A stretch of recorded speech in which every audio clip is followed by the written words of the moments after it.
안녕하세요. 비블리아의 이익상입니다. 이익상에게 성경 배우는 김영석입니다. 베타로 투입된 이지은입니다. 여기도 보시면은 나시린 규례가 나와 있어요. 이 여인이 신경 쓰지 마라. 이런 온 사방을 다 볼 수 있는 그런 한조 이런 같은 자기 반성은 매우 훌륭한 거 아닙니까? 비블리아의 이익상입니다. 서울에서 성경 공부하러 온 김영석입니다. 이지은입니다. 네. 오늘 오래간만에 또 우리 모여서 녹음을 하게 되는 민수기. 민수기가 생각보다 반응이 좋은 것 같아요.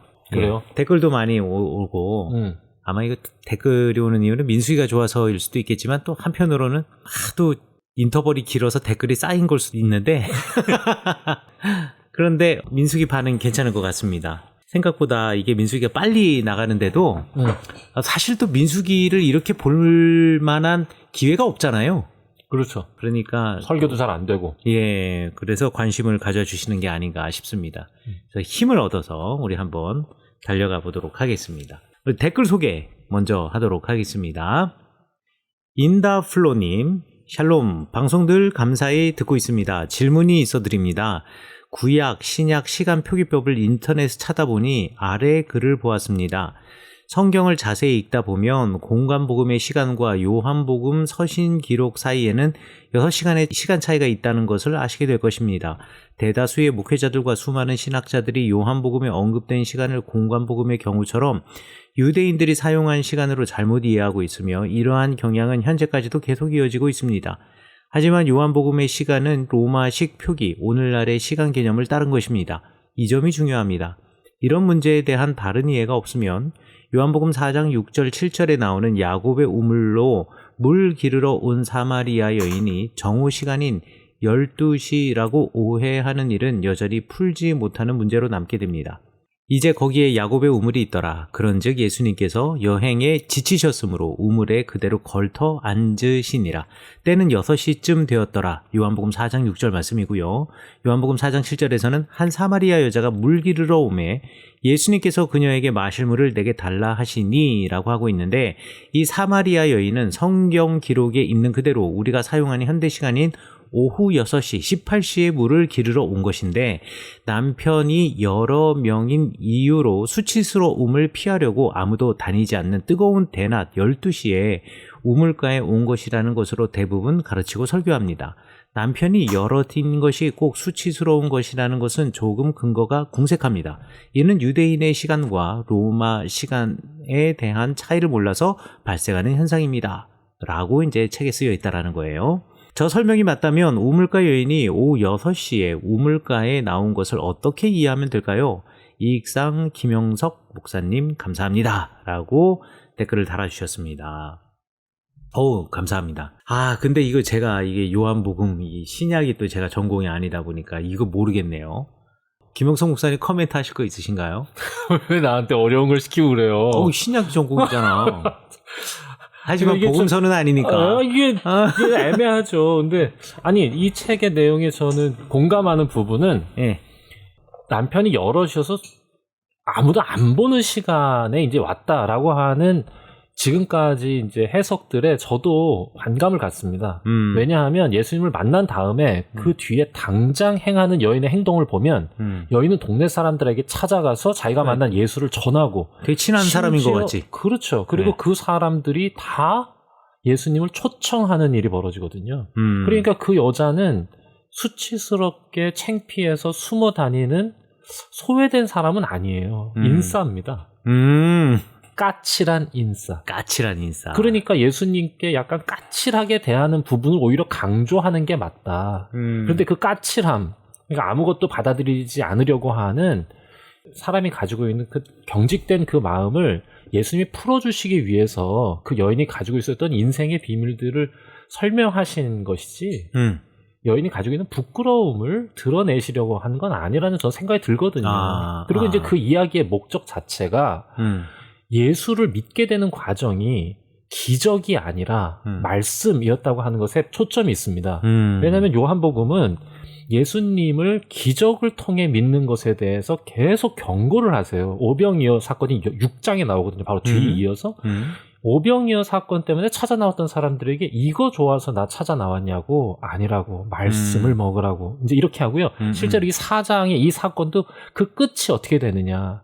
내가 당신을 믿게 된 건 하나님의 말씀을 듣게 되어 제가 믿는 것입니다. 라고 하는 게 그 이야기의 끝입니다. 그러니까 이제 그 이야기의 목적 자체도 이제 거기에 있는 거지. 뭔가 상처 있고 소외되고 외롭고 그랬던 그 사람이 예수님을 만나게 되는 사건, 너무 그쪽에 초점을 두시면 그건 좀 어렵다. 이야, 그렇구나. 네, 이렇게 이제 해석을 하는 게 맞다고 생각합니다. 그런데 이제 이 책의 내용이 이제 이런 부분이 담겨 있는 것 같아서 정말 너무 공감하고요. 그런데 6시가 이제 12시냐, 아니면 이제 저녁 6시냐? 사실 김영성 목사님의 설명을 따라가면 그게 낮 12시든 관계가 큰 의미가 없네. 맞습니다. 그렇죠. 네. 그런데 이제 저녁 6시가 되면 조금 애매해지긴 합니다, 이게. 예. 아니, 근데 여자들은 낮 12시에 기후를 따지면 더워서 없고 6시에는 밥하러 들어와서 사람이 없지 않나요? 아니요. 6시에 이제 밥하기 위해서 물 뜨러 나오죠. 아니, 밥은 더 물은 일찍 떠다 놔야 밥이 6시에 되죠. 뭐 우리나라처럼 남자들이 밥을 안 보셔가지고 모르는 거예요. 우리나라처럼 뭐 밥을 하는 게 뭐 압력밥솥에 2시간 전에 해야 하는 돼요. 건 2시간 아니야. 전에. 2시간 전에 물을 떠다놔야 되기 때문에 6시라는 게. 게으른 여자라는 얘기입니까? 그럼 사마리아 게을러 지금. 그러니까 사람이 없는 시간에 나와, 지금. 뭐 틈따따에 뭐 초점을 두자면 그렇게 이렇게 뭐 6시도 없을 것 같다. 왜 네. 코스트코나 이렇게 큰 마트 장 보러 가면은 예. 그쯤 차 빠지잖아요. 왜냐면 그때는 밥하는 시간이 장 보는 시간은 아니다. 밥 먹으러 오는 사람들도 많어. 그런데 혹시나 오해할까봐 이거 듣는 사람이, 여인들도 낮에는요 목동에 일을 해요. 그러니까 어린 양이라든가 새끼 양들, 염소들은 멀리 나갈 수가 없잖아. 예. 그러니까 이거는 여자하고 아이들의 몫이에요. 집 주변에서 풀을 뜯는 것은 아이들과 여인들이 목동의 역할을 하면서 풀을 뜯기고 양과 염소를 치게 하기 때문에, 여인들이 낮 시간에 놀거나 내지는 여인들이 가사에 전담하는 문화는 아니에요. 그렇기 때문에 6시가 되기 전에, 밥 시간 이전에 뭐 4시에 나왔다, 요거는 조금 근거가 희박하다 생각하고, 그 다음에 우리나라처럼 밥하고 반찬하는 문화가 아니라 이스라엘 경우에는 그냥 밀가루만 있으면 물 거기다 붓고 소금 좀 집어넣어가지고 그냥 대충 한 다음에 소뚜껑 같은 데 위에다가 그냥 굽기만 하면 그게 그냥 밥이 돼버리기 때문에 밥하는데 시간이 그렇게. 난 먹듯이 난. 그렇지, 그렇죠. 그러니까 그 시간이 걸리질 않아요. 예, 그렇기 때문에 우리나라처럼 밥하는데 뭐 2시간씩 이렇게 걸리지는 않는다. 아주 간단하게 아주 빨리 먹을 수 있다라고 생각하시면 될 것 같아요. 아마 제가 생각하기에 이렇게 질문하신 이유가, 인다플로우님께서 질문하신 이유가 제가 이거 뭐 확신은 못하겠지만 제 홈페이지에 보면 유대식, 로마식 시간 표기의 비교라고 하는 글이 올라와 있거든요. 뭐 글이라기보단 그림, 시계가 올라와 있어요.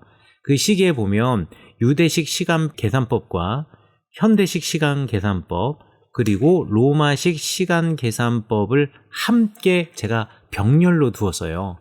아마 이거를 보시고 또 저 질문을 하셨던 것은 아닌가. 이것을 보시고 또 요한복음 설교를 준비하시거나 요한복음에 관한 무언가를 읽으시는데, 아마 이 정도 글 읽으셨으면은 인다플로님 목사님이실 확률이 높은데, 목회자예요. 그렇죠?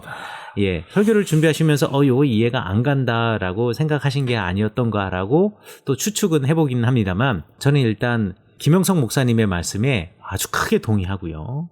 그 다음에 정말 이 시간 표기가 요한복음 내에서 어떻게 통일성을 갖느냐, 이 부분에 대해서는 사실 제가 잘 모르겠어요. 이거 저도 한번 찾아보고 복음서 전공하신 분께 한번 물어보도록 하겠습니다.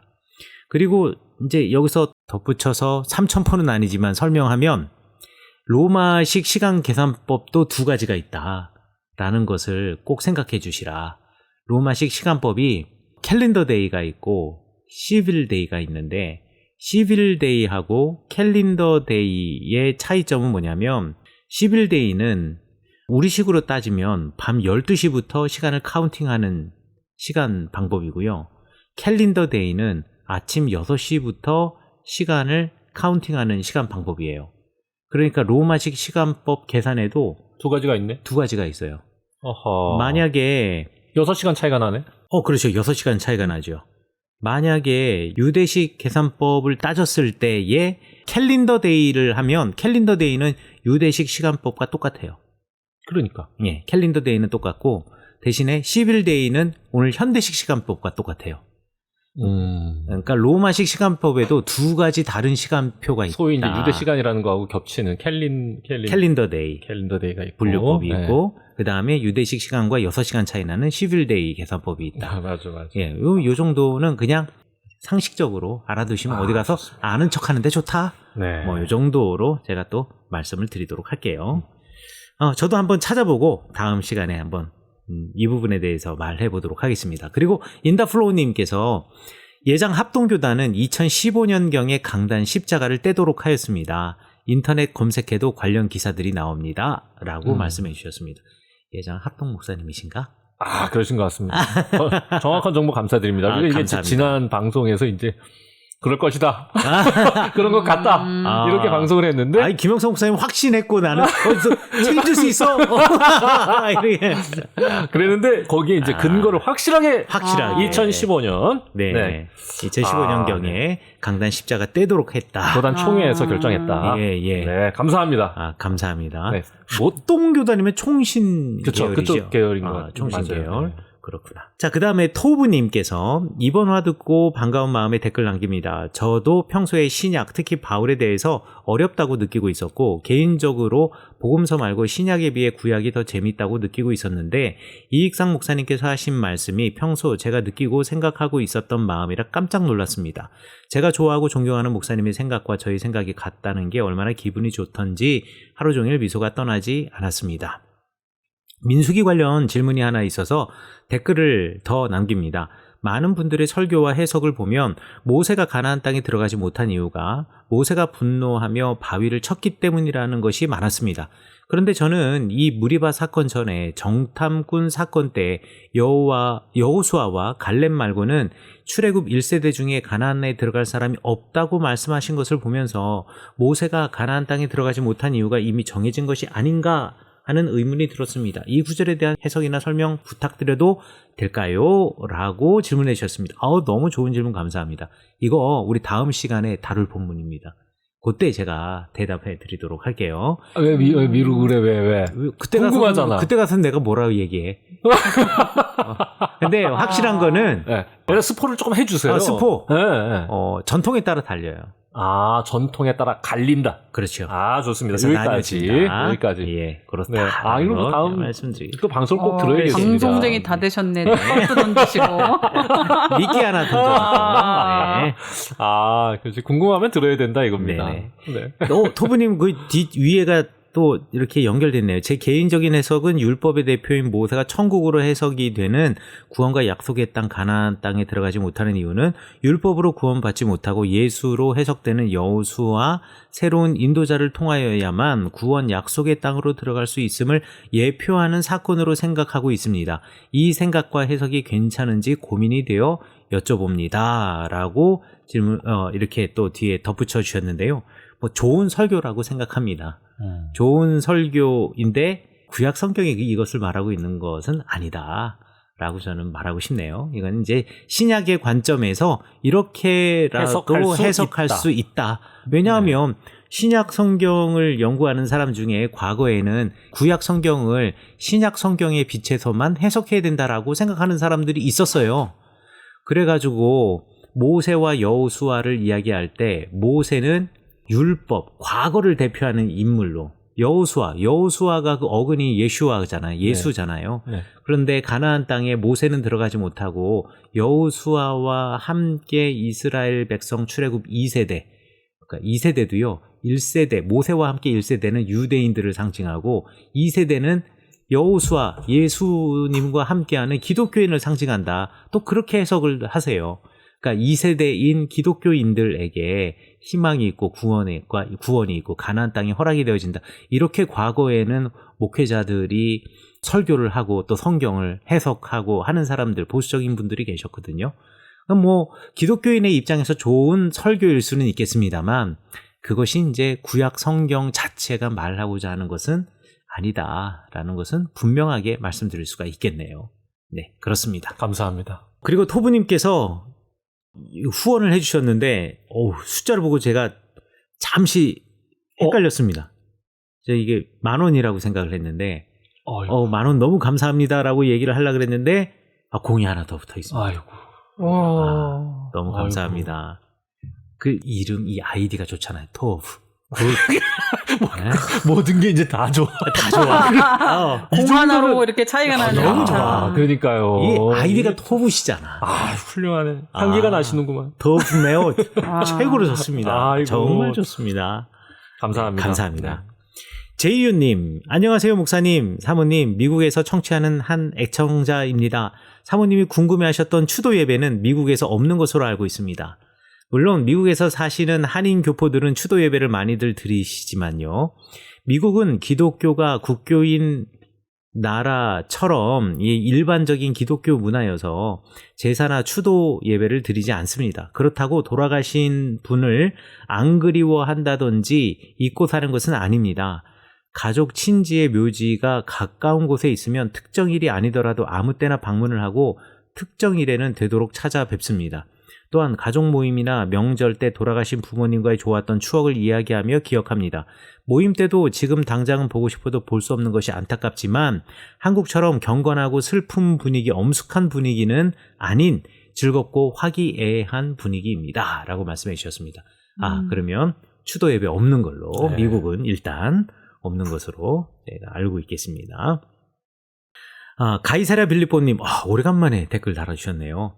안녕하세요. 두 목사님과 사모님, 사무엘 상부터 다시 정주행 시작했습니다. 빨리 쫓아가겠습니다. 민수기 시작하셨네요. 많이 들었던 보편적인 시각에서 새로운 시각을 항상 안내해 주시니 감사드립니다. 말라기 그리고 요한계시록까지 강의하는 그날까지 응원하겠습니다. 라고 말씀해 주셨습니다. 너무 감사합니다. 한번 시간 되면은 그동안 말만 했는데 우리 이렇게 오프라인 모임 하면서 말라기 정도는 한 타임에 끝날 수도 있을 것 같아요. 그러면 되게 재밌지 않을까 싶기도 하네요. 그런 거 오프라인 그런 거 하지 마세요. 그냥 하던 대로 합시다. 네. 아니, 세 분, 너무 바쁘시니까. 왜냐면 두 분이 시간 맞추는 것도 너무 애쓰고 힘드신데, 오프라인 준비하려면 이게 여러분 보통 힘든 거 아닙니다. 그냥 온라인만 하세요. 이렇게 제가 나쁜 역할을 해서 죄송하지만 오프라인은 안 됩니다. 당분간 안 되는. 올해는 안 되는 걸로 합시다. 네. 내가 중간에 어떤 목사님들을 만났는데 성지순례 안 가냐고. 우리 비블리아? 저도 계속 문의가 들어오는데. 안 됩니다. 이거 안 됩니다. 야, 그러니까 이게, 이거 괜찮겠다. 근데. 그런데 이게 엄두가 나질 않아요. 가격이 너무 올랐어. 얼마나 세요? 지금 이제, 저는 개인적으로 이스라엘 가는 거를 경유해서 가는 항공편을 싫어해요. 네. 너무 시간도 많이 차지하고. 그렇죠. 하루 넘게 걸리더라고. 그렇죠. 네. 그래서 몸도 피곤하고, 그래서 직항을 기준으로 했을 때, 네. 9박 11일에 네. 450만 원 플러스 마이너스 나오더라고요. 괜찮습니다. 450인데?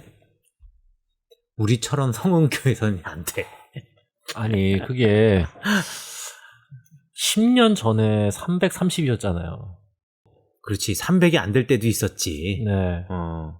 그러니까 이제 지금 물가 상승률을 생각하면 뭐 그렇게 생각할 수 있는데 근데 인생에 뭐 이게 자주 있는 기회도 아니고 그런데 이제 그 귀한 기회를 이익상 목사와 함께하고 싶다는 겁니다. 근데 이것도 이제 그 뭐라 그러지? 이걸 들으시는 분들이 환상을 좀 깨주셔야 되는 게 제가 이스라엘에서 돌아온 지가 이제 5년이 됐습니다. 제가 뭐 이제 바뀌어진 이스라엘 사회를 불과 몰라요. 5년밖에 안 됐다니 이렇게 가는 거죠. 아니 그래서 이제 같이 가시는 분들이 다 십시일반 해가지고 이익상 목사님 다 비행기 표하고. 아이, 그렇게까지는 아니더라도. 아니 그렇게 해야지. 그렇게 해서 이제 이익상 목사님 이제 우리 같이 가자. 그리고 이제 저녁마다 같이 우리 얘기 좀 해보자. 뭐 이런 겁니다. 안 됩니다. 아니 사모님. 일단 우리는 꿍짝이 맞았거든. 그때 막 모여가지고 어떻게 해보자고 말이야 이렇게 했는데 그분들이 저 장로교단 목사님들이세요. 아, 그래요. 네.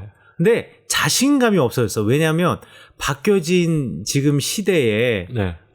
이 현재의 이스라엘을 물어보면 내가 대답해 줄 수가 없어. 현재 이스라엘에 관심이 없으셔.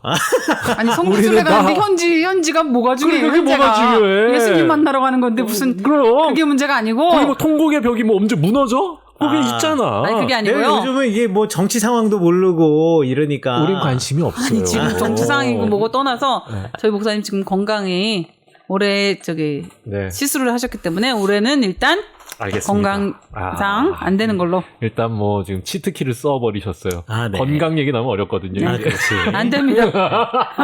예, 단호박처럼 그냥 단칼에. 알겠습니다. 예. 근데 뭐 지금 생각으로는 2025년쯤에는 한번 오픈을 해볼까. 그렇게 합시다. 그래서 요거를 네, 그렇게 한 2025년에 하시는 1년 걸로. 전부터 미리 계속 공지를 드려서 네, 그래서 이제 선착순 왜냐면 그분들도 이 긴 시간에 또 큰 돈을 마련하셔야 되기 때문에 네, 2025년은 갈 겁니다. 갑시다. 예. 비블리아에서 간다 그러면은 열면은 지금 선착순으로 하시겠다는 분은 엄청 많으세요. 엄청 많죠. 네. 열기만 하면. 근데 제가 두고 보려고요. 진짜 열면 선착순으로 차는지 안 차는지. 그렇죠. 말로는 뭐 벌써 한 50명 찼어요.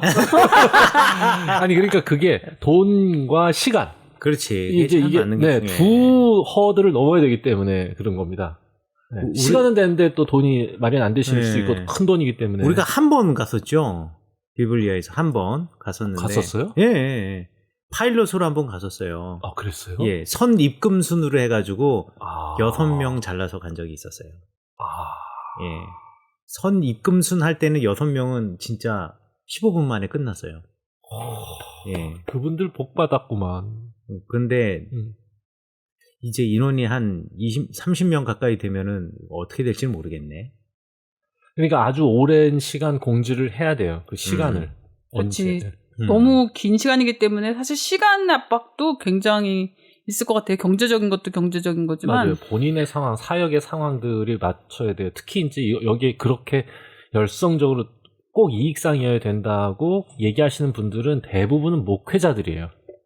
그러니까 일반적인 성도들은 다른 가이드 분들하고 가셔도 충분히 풍성한 여행을 하실 수 있는데 이제 목회자분들이 지방에서 목사님들하고 같이 가는 이제 그런 패키지 말고 더 의미 있게 이제 성지를 가고 싶기 때문에 아 나는 이익상 목사님하고 가고 싶다, 우리 비블리아 팀하고 가고 싶다, 이제 이렇게 얘기를 하시는 거거든요. 그러니까 그분들이 이 휴가를 언제 어떻게 낼 수 있느냐, 네, 또 사역에 이제 텀이 어떻게 되느냐 이런 것도 되게 중요할 거는 같습니다. 그럴 것 같아요. 그런 분들이 같이만 가실 수 있다면 너무너무 행복할 것 같은데. 예, 저도 네. 그렇게 생각합니다. 네. 그럼 뭐 2025년 뭐 5월이나 6월 달쯤 부활절 지나고 가죠, 뭐. 알겠습니다. 저는 가지 말자고 이제 하시는 얘기죠. 방학 때 맞춰 가자. 이제 뭐 김영석 그래. 목사님 꼭 모시고 가야죠. 김영석 목사님은 모시고 가야 되니까 또 그렇네. 학교 잘려라 뭐 이런 거 아닙니까? 그랬네. 그러면 뭐 지금? 7월 달? 근데 7월 달은 목사님들이 네. 여름 사역이 많아서 그렇죠. 겨울에 가세요. 겨울 방학 때. 그죠? 겨울은 또 할 수 있는 게 별로 별로 없어. 없어. 우리가 가가지고 성지순례도 하지만 액티비티도 해야 되잖아. 진짜 그렇죠. 방학은 또 너무 덥고. 보통 대학은 6월 6월 달 17일쯤 방학합니다. 17일. 근데 6말 7초 하면은 7월 첫 주가 맥주 감사주일이어서 그것도 어렵고. 어려워져. 여기 쉽지 않습니다. 예, 날짜 잡는 게 쉽지 않아요, 그렇죠? 네. 방법은 이제 김영성 목사님 휴가 쓰시는 거 외에는 방법이 없어. 대학 교수가 무슨 휴가가 있어 그런데 그냥 잘리는 거지. 잘리는 거지. 사표 내는 거지. 그동안 감사했습니다. 고민해 볼게요. 아, 예, 어떻게 해야 될지 한번 고민해 보도록 하겠습니다. 뭐 그래도 상상만 해도 너무 행복한 아, 네, 이름이다. 그렇죠. 너무 진짜. 좋죠. 한번 제 상상해. 무릎이 아직 건강할 때 도가니가 살아 있을 때 이익상과 함께 이스라엘을 걷고 싶다. 벌써 뭐 네. 10여 년간 계속 꿈꿔오고 있습니다. 아, 네. 그러면 그러고 보니까 2025년에 7월 첫 주가 며칠인가 모르겠네. 무조건 김영성 목사님과 함께 가야 된다라는 것을 원칙으로 하고 시작을 한다라고 한다면 7월 첫 주가 7월 6일이야. 그러면 가면 그래도 9박 11일 내지는 11박 13일. 기가 막히다. 11박 13일로 하면은 월요일 날 출발해서 한국에 토요일 날 도착이거든요. 좋아요. 11박 13일 하면 7월 7일부터 19일 사이니까 교회 사역을 살짝 비껴날 수도 있겠다. 담임 목회자이면은 그 시간에는 부목회자들이 성경학교를 준비하거나 내지는 교사들이 단독 목회하시는 분도 홀로 목회하시는 분은 교사들이 성경학교를 준비하면서 2년 동안 준비하시면 되니까 다들 네. 그럼 뭐 날짜 정하죠. 뭐 7월 7일부터 7월 19일 몰라요. 본인이 아니 저는 돼. 저는 되죠. 저는 만약에 방학 때 가주시면 저는 너무 감사하지. 소수면 소수로 가면 되지 뭐. 네, 김영성 목사님과 함께 해야 되기 때문에 이번에는 그러면은 그렇게 해서 이렇게 해야지 모든 사람의 요구 조건에 다 맞출 수 없기 때문에 일단 네 이번 테마는 김영성 목사님과 함께 이렇게 정해서 가는 걸로 하시죠. 안 보내고 싶으셔가지고 지금. 아닙니다. 저는 보내고 싶습니다. 네. 그럼 7월 7일에서 2025년 7월 7일에서 7월 19일 확정. 그 앞은 안 돼? 그 앞은 맥주 감사절. 맥주 감사절이 있어? 네. 그렇구나. 맥주 감사절이 7월 6일이거든. 7월 5일 날 들어오면 되잖아. 6말 7초로 하자고? 네. 그것도 좋은 생각인데요. 그러면 6월 그게 더 부담이 없지. 6월 행사 준비하는 교육자들이. 6월 23일부터 7월 5일 사일까요? 5일까지. 좋습니다. 완벽해. 그래. 네, 그러면 그렇게 하도록 하십시오. 네. 네. 그럼 제가 여기다가 아예 써놓겠습니다. 비블리아 성지순례 확정. 네. 한번 저도 예루살렘에서 또 이스라엘에서 요 기간에 뭔가 축제 같은 거 하는 거 있는지 또 저도 한번 확인해 보도록 하겠습니다. 그 다음에 댓글 소개 사북선유님 마지막 댓글입니다. 민수기 4장에서 6장 우리 159화 최근화 듣고 사북선유님께서 이렇게 써주셨습니다. 사부님의 기가 차다라는 표현에 저도 현웃이 터졌네요. 이게 무슨 장면이에요? 저도 모르겠어요. 제가 뭐라 그런 거죠? 도대체 무슨 짓을 했나요? 네, 잘 모르겠어요. 이때가 이제 레위인들의 역할, 민수기의 율법, 그리고 나시린의 법, 제사장의 축복 요거 하던 타이밍이거든요. 요때 아마 저거 할 때 이야기하지 않았을까? 그 의심받는 여인. 간통을 의심받는 여인. 그래. 네. 왜 여자만 의심받냐, 뭐, 이거. 그런 거 아니었을까. 아내의 간통을 밝히는 절차에 대해서. 모르겠습니다. 가끔 저는 제가 이 방송에 왜 있어야 되는지 가끔 그런 생각이 드네요. 네. 좋습니다. 그러면 댓글 소개 여기까지. 네. 그거에 끝이었어요? 기가 차도 현우 터졌다고 그거. 끝.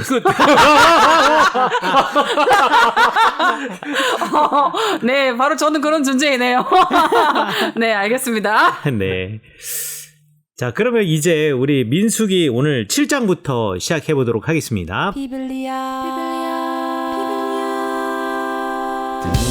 말씀 울리는 나는 Welcome to the 비블리아 열리는 성서 알리는 방송 라디오 비블리아 네, 이제 7장부터 시작하는데 오늘은 그냥 제 목표는 7장에서 한 10장까지 한번 해보는 게 제 목표입니다. 좋습니다. 할 게 없어, 민수기는 앞부분은. 예, 그래서 이게 물론 학교에서 대학에서 가르친다 그러면 이게 할 말이 되게 많아요 여기가.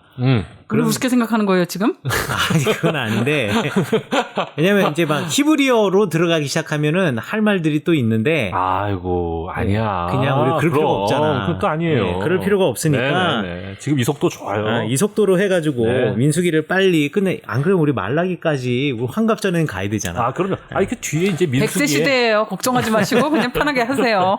민수기에 다뤄야 될 또 이벤트들이 좀 있잖아요. 아, 그렇죠. 뒤에 가면 이제 중요한 이벤트들이 재밌는 것들이 많이 나오니까. 네, 여기 그 앞에 나와 있는 뭐 율법들이나 이런 것들 너무 지나치게 그렇습니다. 나가면 네. 휙휙 가세요. 휙휙. 우리 10장까지 한번 달려보도록 하겠습니다. 자, 7장 모세가 장막 세우기를 끝내고 그것에 기름을 발라 거룩히 구별하고 또 그 모든 기구와 제단과 모든 기물에 기름을 발라 거룩히 구별을 한 날에 하면서 시작을 하고 있습니다. 자, 여기서 이게 중요해요. 사람들이 왜 민수기를 힘들어하는가? 이게 여기서 이제 아주 대표적인 이야기가 나오는 겁니다. 이게 왜 사람들이 민수기를 힘들어하냐? 레위기를 읽고 민수기를 읽으면 순서가 뒤죽박죽 돼 있어요. 그러니까 했던 얘기를 또 하고 했던 얘기를 또 하고 성막 벌써 출애굽기 할 때에 성막을 어떻게 만들지 다 설계도를 받았고 출애굽기에서 이미 성막 다 지었어. 그리고 성막이 지어지고 난 다음에 그 회막에서 모세에게 율법을 주신 게 레위기야. 네. 그런데 지금 7장 민수기 7장에 오면 모세가 장막 세우기를 끝내고 그것에 기름을 발라 거룩히 구별하고 그 모든 기구와 제단과 그 모든 기물에 기름을 발라 거룩히 구별한 날에라는 말은 뭐야 다시 돌아간 거 아니야?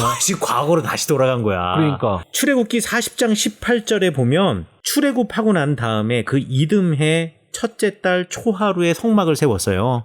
그리고 민수기 1장 1절에 보면 출애굽 후 둘째 해 둘째 달 초하루에 인구 조사를 했어. 네. 그러니까 첫째 달 초하루에 성막을 세우고 한 달 뒤에 둘째 달 초하루에 인구 조사를 했거든. 그게 앞의 내용이야. 네. 그런데 다시 장막 세우기를 끝내고 나서라고 하면은 다시 출애굽기 40장 17절로 돌아가는 거예요, 시간이.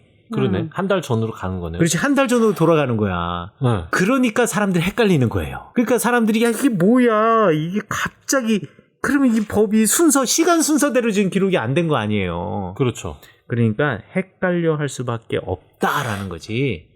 그러면 왜 민수기를 기록한 사람은 이렇게 복잡하게 써놨느냐? 왜냐면 민수기는 특정한 주제와 의도를 가지고 그것을 갖다가 연결시켜 나아가며 스토리를 만들어내고 싶었던 거예요. 자, 앞에 보면 무슨 이야기가 나오냐면 레위 자손들에게 할 일, 역할을 주었잖아요. 네. 예를 들자면 우리가 알고 있는 것처럼 우리 지난번에도 그 때문에 빵 터졌는데 제사장이 성막에 있는 성물들을 갖다가 다 덮어서 못 보게 하면 고앗 자손들이 그걸 어깨에 메고 이제 이송을 하는 거고. 그렇지. 그렇죠? 네. 그다음에 거기에 이제 무라리 자손, 게르손 자손이 있잖아요. 네, 맞아. 그래서 무라리가 제일 무거운 거 듣고 널빤지 뭐 이런 거 들고 그다음에 게르손은 뭐 천막 뭐 이런 거 하는 거잖아. 네. 자, 그렇게 해서 다 뭐뭐 해야 된다라는 명령을 주었잖아요. 그러면 고앗 자손은 어깨 메고 가지만 널빤지 그 무거운 거를 갖다가 막 제단 이런 거 밑에 깔려 있는 이런 거 무거운 걸 어떻게 사람이 메고 갈 수 있겠어요? 사람이 메고 갈 수 없으니 어떻게 해야 돼? 수레가 필요하지. 네. 수레를 누군가 만들거나 봉헌해야겠지. 네. 그러니까 그 사람들 만들고 봉헌하는 사람을 설명하고 싶은 거야. 아하.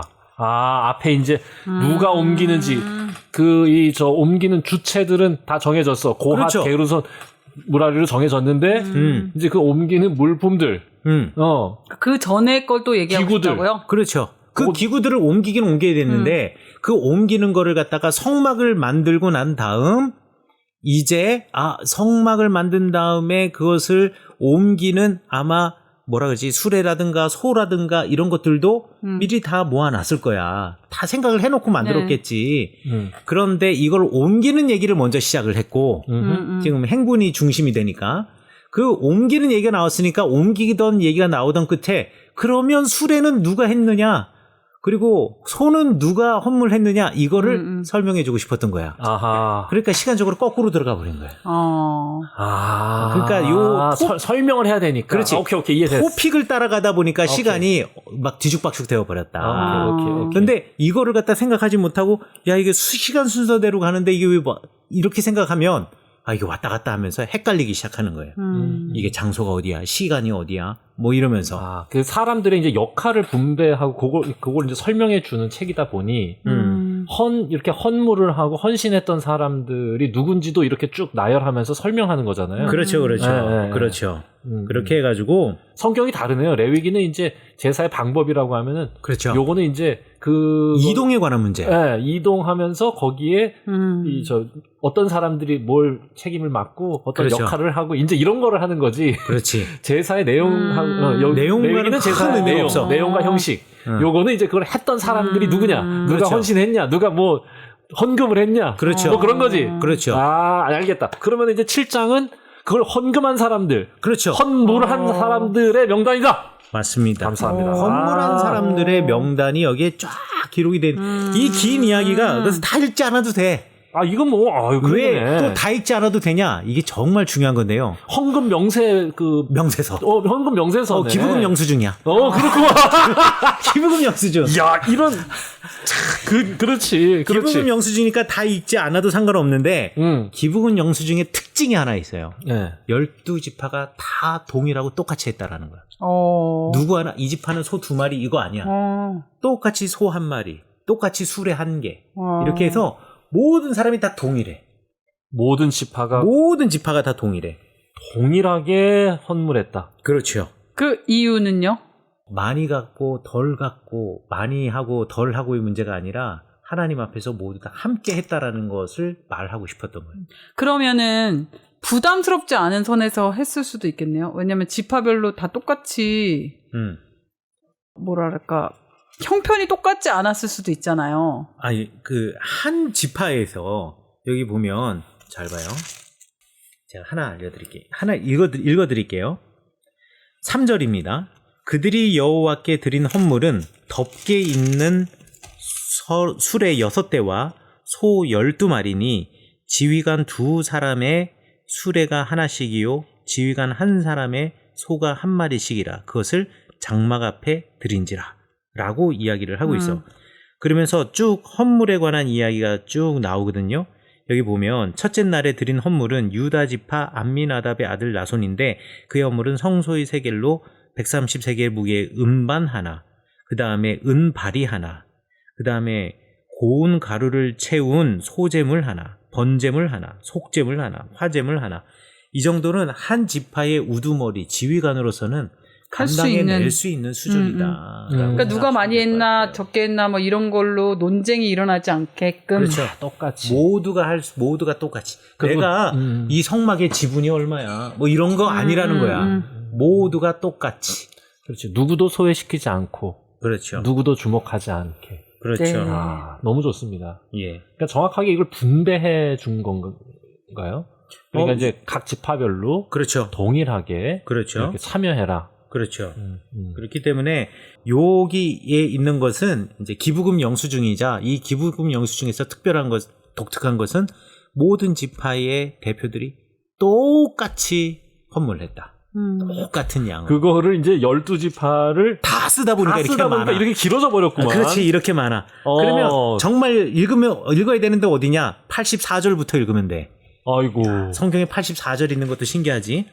이는 곧 제단에 기름 바르던 날에, 그러니까 성막 세우신 날에 이스라엘 지휘관들이 드린 바 제단의 봉헌물이라. 은쟁반이 12이요. 12지파가 있으니까. 그렇지. 은바리가 12이고 금그릇이 12이다.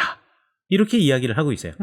그러니까 다 똑같아요. 번제물로 숫송아지가 12마리고 숫양이 12마리고 1년 된 어린 숫양이 12마리고 그 소제물이며 속죄제물로 숫염소가 12마리며 화목제물로 숫소가 24마리면 이거 2마리씩 했거든요. 숫양이 60마리요. 예. 그 다음에 이건 5마리씩 했으니까 숫염소가 60마리요. 1년 된 어린 숫양이 60마리라. 이는 제단에 기름 바른 후에 드린 바 제단의 봉헌물이었더라. 라고 말하면서 이 숫자가 딱 12로 다 나뉘어져서 모두가 똑같이 했다라는 것을 알 수가 있다. 기가 이러면 뭐 막히다. 네. 예, 7장은 뭐 그냥 간단하게 넘어갈 수가 있는데 자, 중요한 것은 또 하나 또 재밌는 것은 뭐냐면 여기 보면 9절을 볼까요? 고핫 자손에게는 주지 않았어요. 이 수레와 소나 이런 것들, 수레나 이런 것들을 고핫 자손에게는 수레 넷 그리고 수레를 끄는 소 이거는 고핫 자손에게는 주지 않았다. 왜 그랬을까요? 그리고 게르손 자손은 수레 둘과 소 4마리를 주고요. 무라리 자손한테는 수레 넷 그러니까 2배로 많이 줬어요. 소도 8마리 2배로 많이 줬어요. 고핫 자손에게는 아무것도 안 주고 무라리 자손 게르손 자손에게는 수레 둘과 소 4 주고 무라리 자손에게 또 2배를 줬어. 왜 그랬을까? 더 무거운 걸 그렇지. 더 일하는 무거운 거니까. 고핫 자손은 어깨 메고 다니는 사람들이야. 가벼운 거야. 그 사람들 거는 다 그러니까 어깨 메고 다니는 사람은 수레가 필요 없으니까 안 준 거고. 합리적이네. 합리적이야. 그다음에 게르손 자손은 뭐 천들이잖아. 그렇지, 천 그렇지. 가죽 그러니까 그렇게 부피 차곡차곡 접으면 부피도 많지 않아. 그렇지. 그러니까 수레 둘이면 충분해. 하지만 무라리는 너무 힘들어. 그렇지. 고아시 그러니까? 매봐야 뭐 그거 뭐 매노라 그렇죠. 그거 뭐 그거 그렇죠. 뭐 촛대 정도 어깨 매는 거야. 뭐 이런 거잖아. 그렇지. 그런데 이제 무라리는 힘들어. 수레 없으면 안 되지. 방송 장비, 스피커, 대형 스피커. 무거워.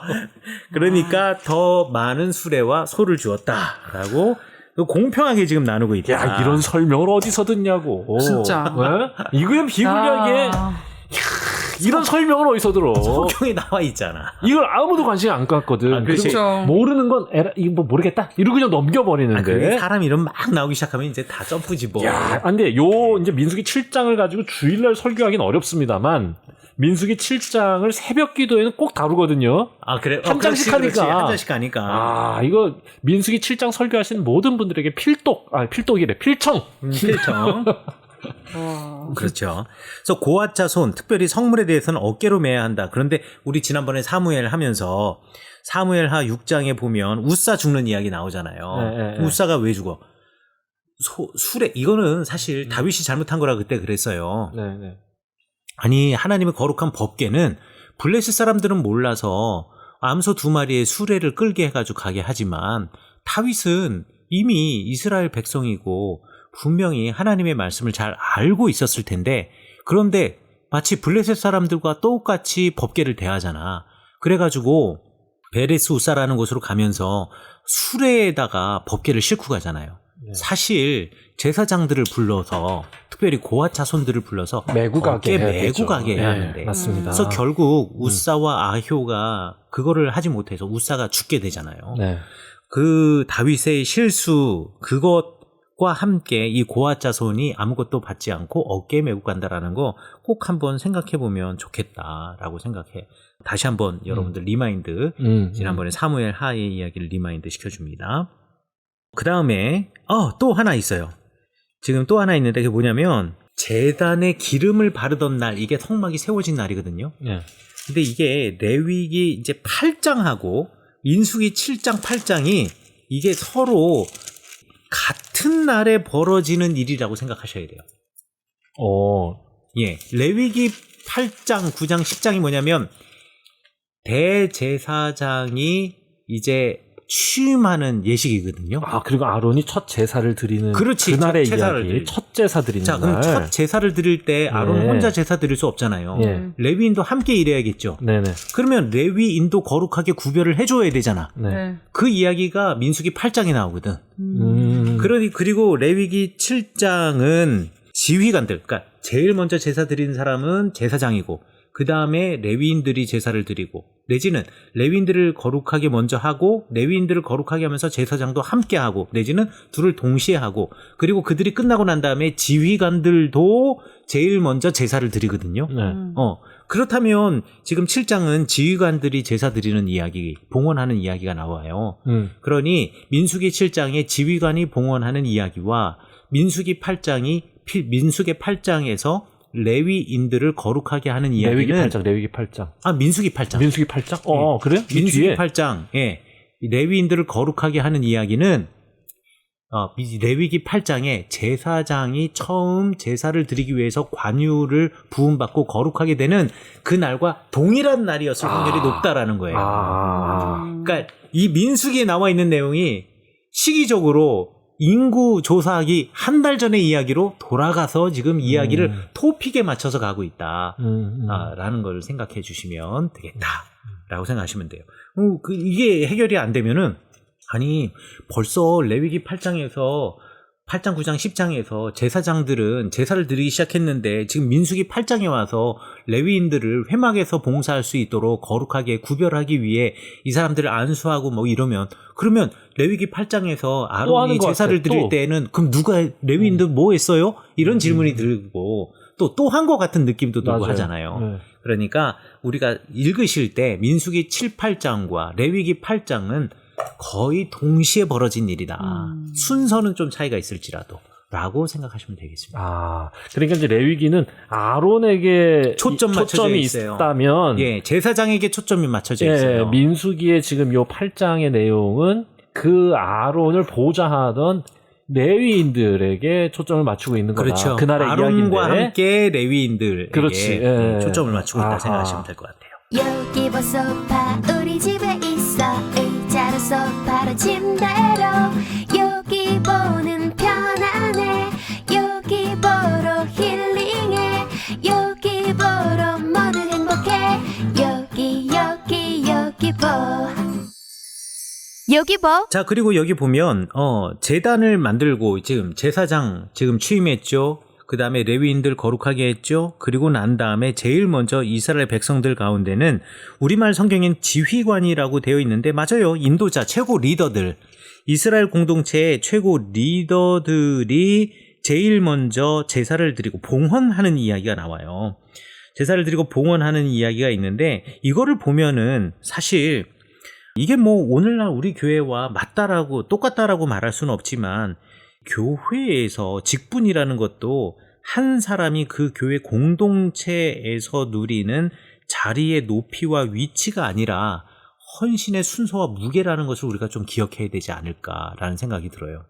제일 먼저 이스라엘 백성들이 나와서 제사를 하는 것이 아니라 제일 먼저는 제사장이 그리고 레위인이 그리고 지휘관 그 각 부족의 가장 어른들이 먼저 나와서 예배를 드리고 봉헌하였다. 이 봉헌하였다라고 하는 것이 제일 먼저 교회에 앞장서서 예배드리는 자리에 제일 먼저 앞장서야 하는 사람들이 바로 교회에서 리더들이 되어야 한다라는 것이 또 이 성경을 통해서 우리가 또 낼 수 있는 메시지가 아닌가라는 생각이 드네요. 제가 성경책을 읽으면서 갑자기 그런 생각이 들어요. 제가 그 이야기를 한 이유는 우리 교회를 자랑하고 싶어서. 네. 우리 교회는 뭐 하면은 장로님들이 제일 먼저 나와요. 일할 때. 특히나 몸 써서 일하는 험한 일. 뭐 예를 들어 뭘 고친다. 이래가지고 뭐 큰 짐을 나르고 뭐 청소하고 눈 치울 때 특히 눈 오는 날 새벽기도 끝나면 벌써 그 새벽에도 그렇고 깜깜할 때 새벽기도 나오기 전에 트랙터가 와서 성도님들 새벽기도 오실 때 불편하지 않게 그렇죠. 다 눈 치우고 다 장로님들이 하세요. 기가 막히잖아. 근데 그거를요 애들이 먼저 알아챈다는 거예요. 그러니까 그거를 뭐 어른들은 어떻게 생각하시는지 모르겠지만 저희 집 애들이 너무 깜짝 놀랐더라고요.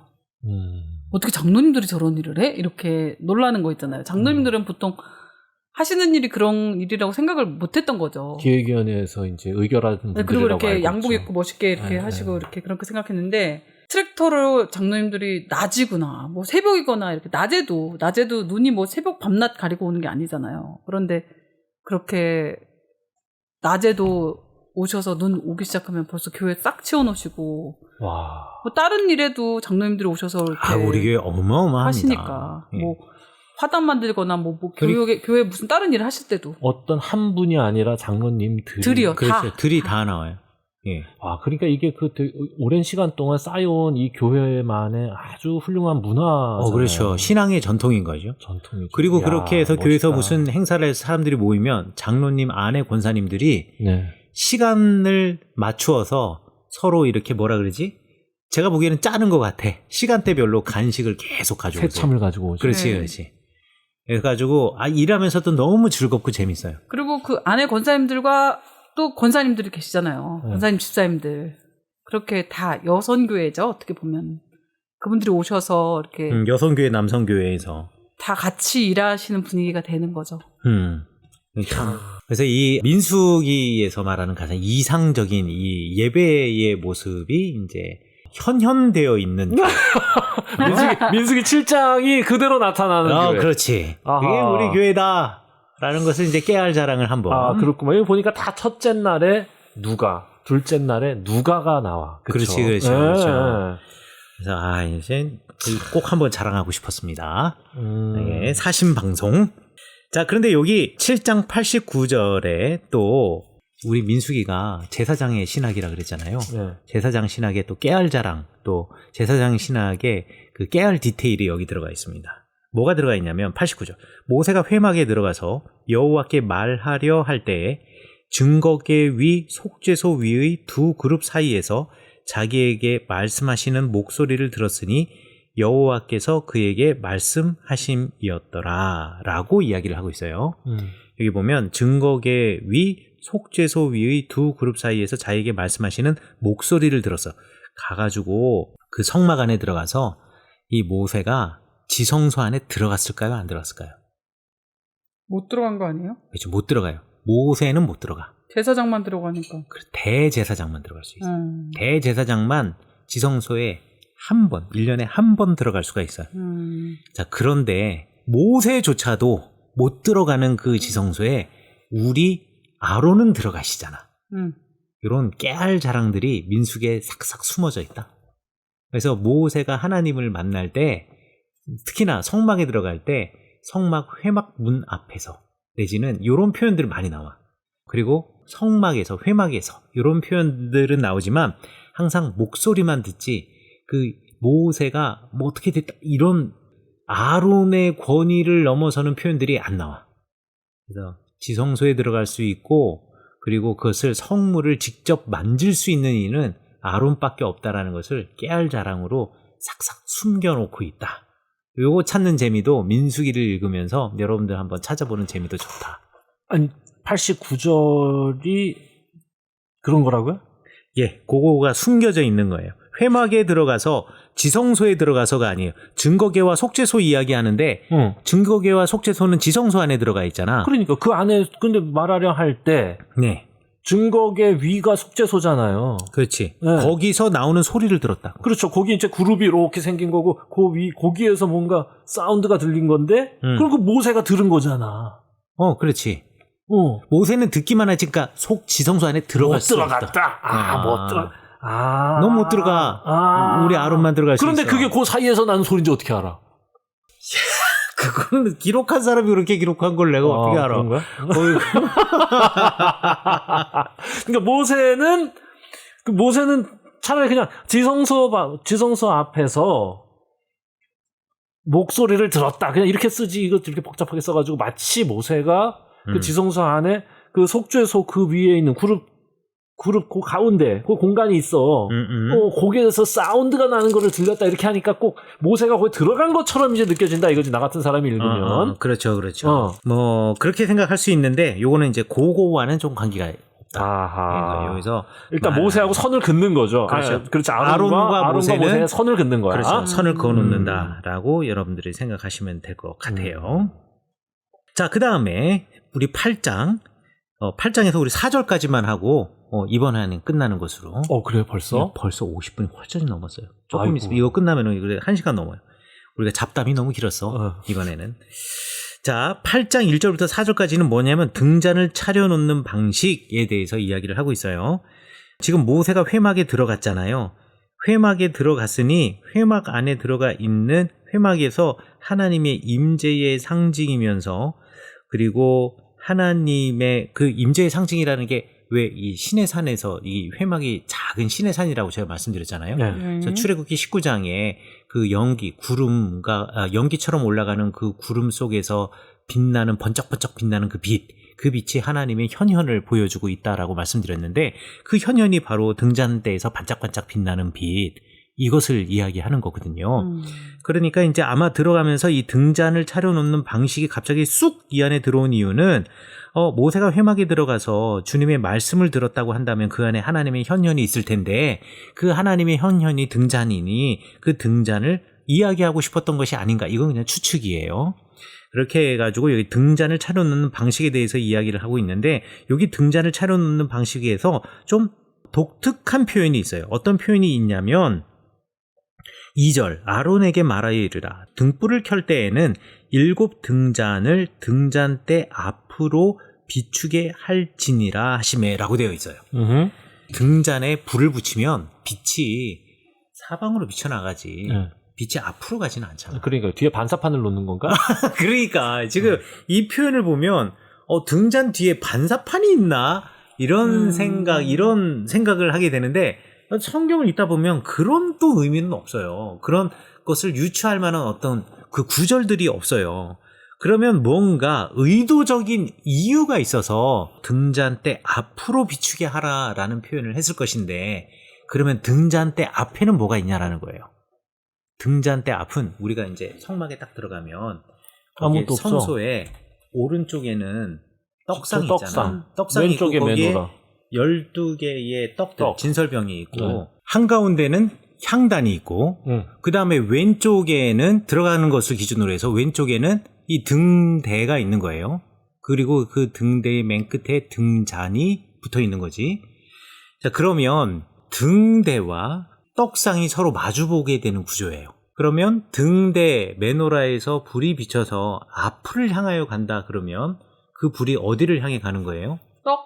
그렇지. 떡상을 향해서 가는 거지. 떡상 위에는 12개의 진설병이 놓여져 있는데 그 12개의 진설병은 12명의 지파의 지도자와 지파들을 상징하는 거고 그렇죠. 그렇다면 등잔불이 그 떡상을 향하여 앞을 비춘다라는 말은 거꾸로 생각해 보면 그 이스라엘의 12지파가 항상 하나님의 빛 앞에 서 있다. 그 하나님과 동행하고 있다라는 것을 늘 기억하고 있으라라는 의미로 요 구절을 이해할 수도 있다라고 이거는 뭐 설교 같은 이야기죠. 일단 그 앞에 12지파의 대표들, 지도자들이 다 와서 봉헌을 하고 마쳤을 때 빛을 비춰라 이거 아니야. 그렇죠. 그 12명이 전부 다 이걸 끝나고 난 다음에 등잔을 차려놓는 방식에 대해서 이야기를 한다라는 것이 의도적이다. 그들에게 빛이 비친다 뭐 이런 거 아니겠습니까? 그런 의미도 되겠고 축복이 있어라 이거 아니겠습니까? 그 빛 앞에 있어라. 그렇게 영원히 살아라. 이런 의미도 되겠고. 그래서 다른 이야기는 안 하고 등잔만 갑자기 여기서 나온다? 아마 그런 의도가 있지 않았을까. 여호와의 빛이 네. 너에게 이르렀다. 너희들에게 이르렀다. 이사야 40장이네.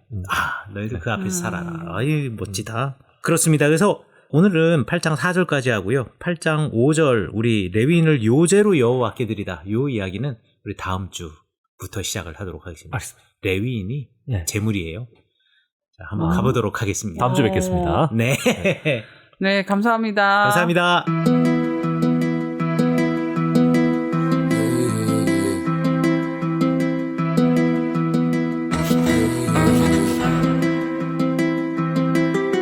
I still feel like I gotta flow my tongue's blue the flows are frozen boats 나 힙합 신의 전사고 Too many deuces to the basic technique 거지는 거짓된 정직에 떨지머니 어린아이지만 칼을 갈지 난 빠르게 닿진 않지만 철진한 바닥에 힘을 얻지 반대로 가는 대로 느낌 싸는 대로 놓지 않은 배포 final battle no ghetto 또 새롭게 with shadow Pretty face greedy 없어버렸어 이 돈 여부가 삶을 change 아냐 비난 단지